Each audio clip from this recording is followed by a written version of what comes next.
answer the second one first. There's absolutely no question they're an NCAA tournament team in my mind, and unfortunately for LSU, that will mean nothing that I think that they should be. But I do think that they should be. They are very, very difficult to score against, and in a tournament setting, when you must win the next game, I think they're one of the toughest teams to play against because they make it so hard to score. And your kids, it starts to wear on their mind a little bit. So I think that they are, without a doubt, an NCAA tournament team. And the last play, I thought that was a great play on our part to get a contested 15, 16-footer.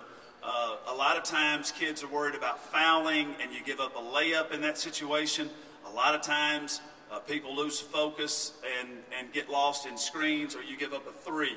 So once we got the ball driving to the left, Graham driving to the left, and it didn't look like anybody's really on that side for her to kick it to, I felt like we were going to be in pretty good shape. And to make her pull up and take that shot, I thought it was an excellent possession. That's very difficult. 7 seconds. You know, if Victoria makes the free throw, then it's much easier to guard. You can just guard the three-point strike. We sort of had to guard it all there. So I thought that was excellent defense on the last play. Last question. Anyone else?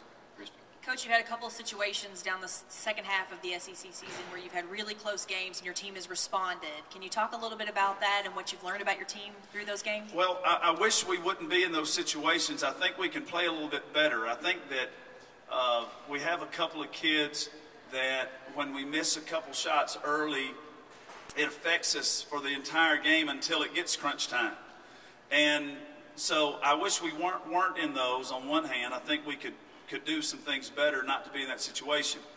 But having said that, it's pretty remarkable what these kids have been able to do, because all of these 1- and 2-point games makes the season look very different, makes the feeling of the program very different, makes our progress very different. So I'm really grateful that we find ways, they hang in there, and they've had an uncanny ability to make plays in the press late, and that's just difficult to do. You just don't see that when they know you're pressing, and they know you have to have a steal, and they know have a chance to set up and get into some things, and you still are able to turn them over and turn the game when it just looks really bad for you. That's a credit to our players, and they've worked hard to get into that situation, and I'm proud they've taken advantage of all of their hard work, and I thought that's what won it for us today. Coach, thank you very much for your time.